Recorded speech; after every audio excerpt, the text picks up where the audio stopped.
जादुई मेकअप के कुएं का जादू। कन्हैया दास एक किसान था। वह दूसरे के खेतों में काम करके किसी तरह से अपना और अपने परिवार का गुजारा किया करता था।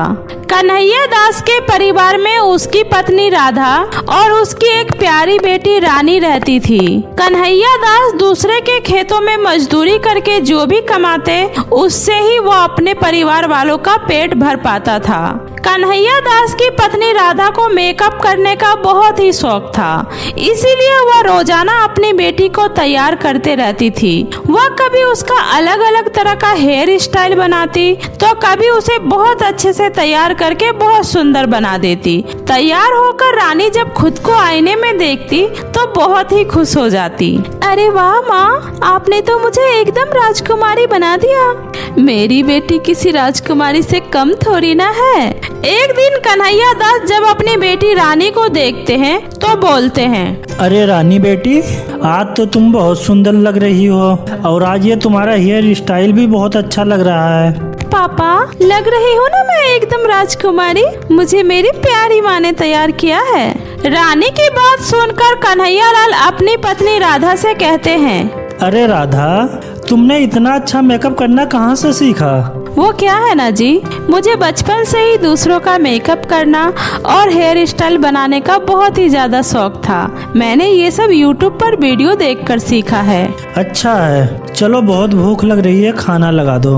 एक दिन की बात है, कन्हैया दास जब खेतों में काम कर रहे थे तभी एक जहरीले सांप ने आकर कन्हैया दास को काट लेता है और कन्हैया दास की वहीं पर मृत्यु हो जाती है।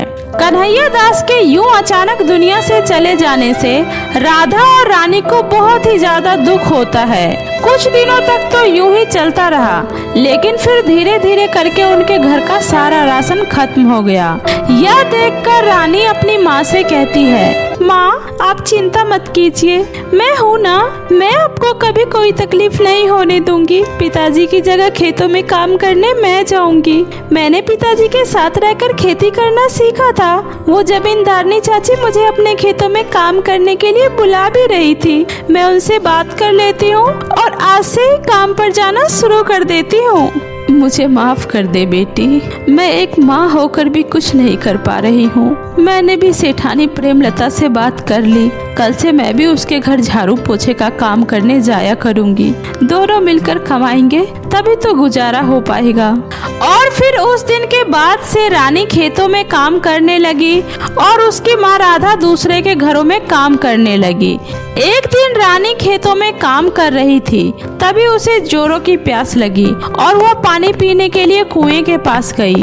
रानी कुएं से पानी भर ही रही थी कि तभी रस्सी टूट गई और बाल्टी कुएं के अंदर पानी में गिर गया।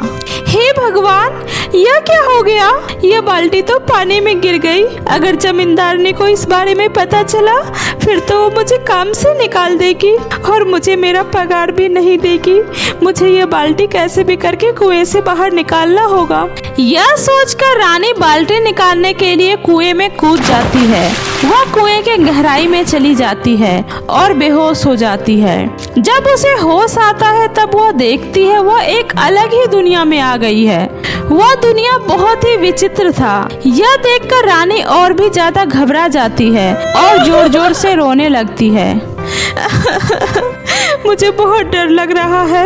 मैं तो कुएं में सिर्फ बाल्टी लेने आई थी, लेकिन पता नहीं मैं ये कौन सी दुनिया में आ गई हूँ। अब मैं यहाँ से वापस कैसे निकलूं? मुझे कुछ समझ में नहीं आ रहा है। मुझे कुछ हो गया फिर मेरी माँ का ख्याल कौन रखेगा? हे भगवान, मेरी मदद करो।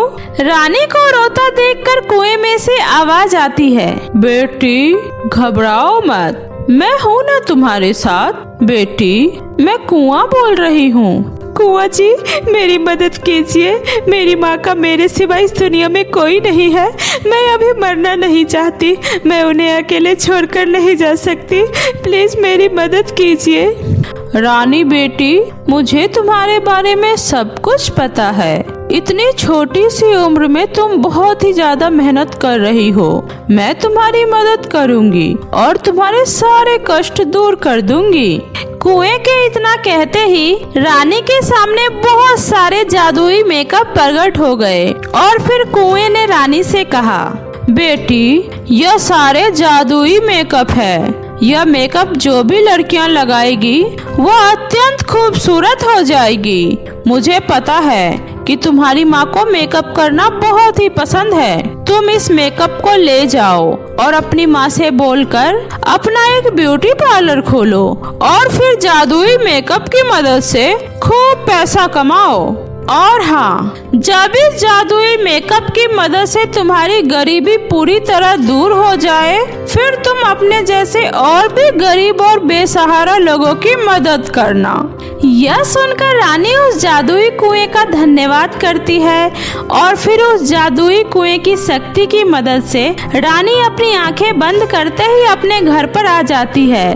घर आने के बाद रानी उस जादुई कुएं से मिली जादुई मेकअप के बारे में अपनी माँ को सारी बातें बताती है। यह सब सुनने के बाद राधा अपना पुराना पायल बेचकर एक ब्यूटी पार्लर खोलती है। जिस जगह राधा ने अपना पार्लर खोला था उसी के बगल में एक काजल नाम की लड़की का भी पार्लर था। काजल कई सालों से वहाँ पर अपना पार्लर चला रही थी। एक दिन गांव की ठकुराइन अपनी बेटी को लेकर राधा के पार्लर पर आ रही थी। उनकी बेटी का रंग बहुत ही काला था। उन्हें देखकर काजल कहती है, अरे ठकुराइन जी, लगता है आज आप मेरी दुकान का रास्ता भूल गई हैं। मेरी दुकान तो इधर है, उधर नहीं। आप उसकी दुकान पर क्यों जा रही है? अरे वह लोग क्या मेकअप करेंगे, उन्हें तो बस झाड़ू पोछा करना आता है, मेकअप नहीं।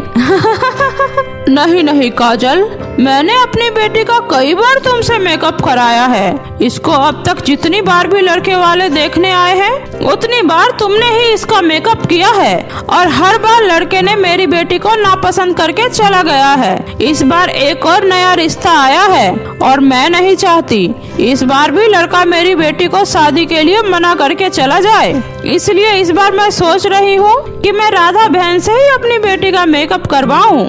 मैंने उसकी बहुत ही ज्यादा तारीफ सुनी है। सुना है वो बदसूरत लड़की को भी बहुत ही ज्यादा सुंदर बना देती है। इतना कहकर ठकुराइन अपनी बेटी को राधा के दुकान पर ले जाती है। राधा ठकुराइन की बेटी का बहुत ही अच्छा हेयर स्टाइल बनाकर उसे जादुई मेकअप लगाती है। ऐसा करते ही ठकुराइन की बेटी बहुत ही ज्यादा खूबसूरत लड़की में बदल जाती है। अपनी बेटी को देखकर ठकुराइन कहती है, हे भगवान, क्या यह सच में मेरी बेटी ही है? मैं कोई सपना तो नहीं देख रही हूँ। माँ, मैं आपकी ही बेटी हूँ। अरे वाह राधा बहन, मेरी बेटी को तो तुमने बहुत ही ज्यादा खूबसूरत बना दिया है। अब तो यह रिश्ता मेरी बेटी का पक्का होकर ही रहेगा। तुम्हारा बहुत बहुत धन्यवाद राधा बहन, ये लो पैसे। इतना कहकर ठकुराइन ने राधा को बहुत सारे पैसे दिए। इसी तरह धीरे धीरे राधा के पार्लर के बारे में पूरे गांव में चर्चा हो गई, यहाँ तक कि आसपास के गांव में भी। गांव की सभी औरतें अब राधा से ही मेकअप करवाने लगी। यह सब देखकर काजल को बहुत ही ज्यादा गुस्सा आता है। कुछ ही दिनों में राधा ने बहुत सारे पैसे कमा लिए और उन पैसों से उसने मकान, गाड़ी सब कुछ खरीद लिया। इतनी जल्दी इतनी सारी तरक्की को देखकर काजल राधा से और भी ज्यादा जलने लगी। एक दिन काजल अपने मन में सोचती है, पता नहीं इस राधा की बच्ची के पास ऐसा क्या है जो मेरे पास नहीं है। वो जिस भी कस्टमर का मेकअप करती है वो इतनी ज्यादा सुंदर हो जाती है। कुछ तो गड़बड़ है, मुझे पता करना होगा। उसके बाद काजल राधा और उसकी बेटी रानी पर नजर रखने लगती है। एक दिन राधा और रानी उस जादुई मेकअप के बारे में बात कर रही थी। तभी काजल ने चुपके से उनकी बातें सुन ली। उसी रात काजल ने उसके दुकान में घुसकर उसका जादुई मेकअप चुरा ली। अगले दिन जब राधा को अपनी दुकान पर एक भी मेकअप दिखाई नहीं दिया तो वो बहुत ही ज्यादा घबरा गई। तभी उसने देखा एक बहुत ही खूबसूरत लड़की गाड़ी से उतरी और वह काजल की दुकान में चली गई। वह लड़की काजल के पार्लर में आके उससे बोलती है, हेलो मैडम, आज मुझे ब्यूटी कंपटीशन में जाना है तो इसलिए तुम मेरा बहुत अच्छे से मेकअप कर दो। ऐसा मेकअप करना कि यह कंपटीशन मैं ही जीतूं। पैसों की फिक्र मत करो, तुम मुझसे जितना चाहो उतने पैसे ले लेना, बस मेरा मेकअप अच्छा होना चाहिए। डोंट वरी मैडम, आपका मेकअप बहुत ही अच्छा होगा।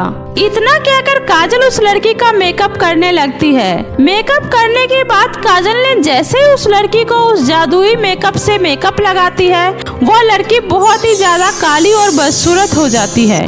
हे भगवान, ये तुमने मेरा क्या हाल बना दिया, मैं तुम्हें जिंदा नहीं छोड़ूंगी। इतना बोलकर वह लड़की काजल की खूब पिटाई करने लगती है। काजल अपनी जान बचाने के लिए जोर जोर से चीखने लगती है। काजल के चीखने की आवाज सुनकर राधा और रानी भागते हुए वहां आती है और किसी तरह से उस लड़की से काजल की जान बचाती है।